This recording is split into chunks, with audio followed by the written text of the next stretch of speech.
There's all sorts of numbers when it comes to this, the defence review, but let me start with perhaps the single most important number of all, which is this. This is the percentage of GDP that different countries are spending on defence. And NATO says it ought to be about 2% of GDP. They've been saying that for kind of best part of 2 decades. Here's where we are. So these are NATO members.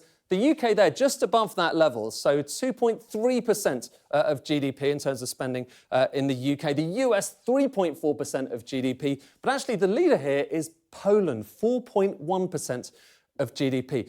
I keep saying as a percentage of GDP. NATO has said, actually, that 2% really should be higher. It should be 2.5%. And that's where a lot of this comes back to, the fact that all of these governments, including the UK, have now committed to spending a bit more. Well, not all of them, but many of them.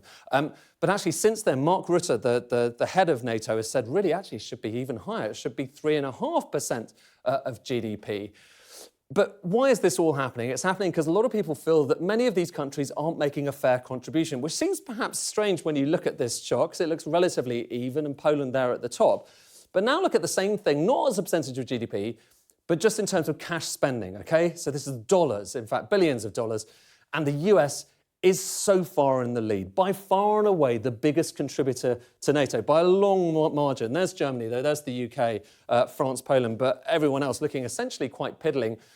And that's the key point here. You know, everyone has seen their spending on defence go down, and the US has spent a lot more than everyone else. But actually, interestingly, if you look as a percentage of GDP at that spending, even the US has gone down sharply since that kind of Cold War, post-war, Cold War era to here. In fact, pretty much every country around the world has decreased their defence spending recently, with one key exception. Have a look at this. Who's the exception? It's Russia. And actually, even before the invasion of Ukraine, that line was rising, whereas everyone else's lines were starting to fall. So that's a key differentiator. But in the future, the UK wants to see their line go up. And this, again, is the picture in the UK. Our spending on defence, as a percentage of GDP, it's been going down and down and down. Spending on other things, that's been going up and up and up. Health, social security. In essence, we've gone from being a warfare state, where this was the highest line, to being a welfare state where social security and health are considerably higher. But the plan, according to this defence review, is to try to get that line going higher. So already factored into the latest spring statement was the commitment that that was going to go up to 2.5% by 2027 to 28. But Keir Starmer says, look, he wants to get it up to 3% by the next Parliament. And then you've got that 3.5% NATO request, which may be something that the UK eventually commits to.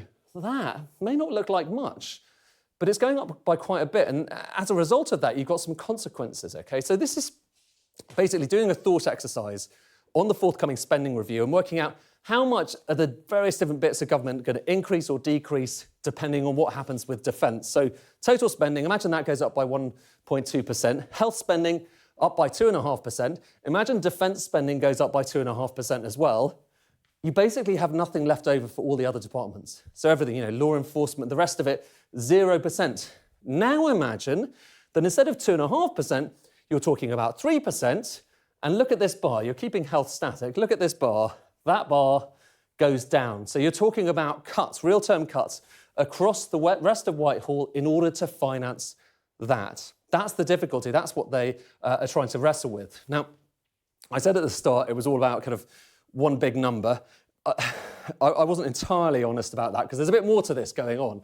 And what makes this complicated, OK, so when we're talking about the amount of spending the government is going to spend on defence, there's various different ways, various different measurements of it. You've got the MOD definition, and that's about £55 billion. That's kind of core defence spending you might talk about. But then there's a different definition from the UN, which puts it higher, about 58 billion. There's another definition entirely. This is the NATO definition. This is where the 2.5% bit comes from, which is £65 billion. And the difference between those two things is actually quite a lot. It's about £10 billion. So you can be spending, you know, you've got that gap of £10 billion. What's that accounted for by? Well, back to that chart we started with. This is showing you cash spending on defence across NATO, excluding the US, because the US is so far, you know, the bar would kind of break our screen. But look here, OK, a couple of things to note here. Germany's at the top, then the UK, then France, and then Poland is a long way after France. So you've got these three right at the top, ahead of everyone else. But now let's break this down by the type of spending we're talking about, OK? So a big chunk of this it's actually things like administration and pensions. So it's not the kinds of things you might traditionally think of as defence spending. And so let's take that off. If you take that off, another chunk of it is infrastructure. Take that off. Another chunk of it is personnel. Very, very important again. But if you take that off, you're left with what a lot of people see as the core bit of military spending, the most important bit. I'll actually just expand this so you can see this more clearly. And if you just look at equipment spending, which is what we're talking about here, equipment spending, have you seen these bars have kind of reversed? It's not Germany at the top, it's the UK at the top, the biggest spender outside the US on the most important bit of defence spending. But now, even more interestingly, look at Poland and France. I don't want to pick on France, but this is what the numbers say. Poland is actually basically neck and neck with France. So the deeper you go into these numbers on defence spending, the more chewy and interesting it gets, and the more convoluted by the same token. But these are some of the issues that the UK is wrestling with as it confronts this defence review.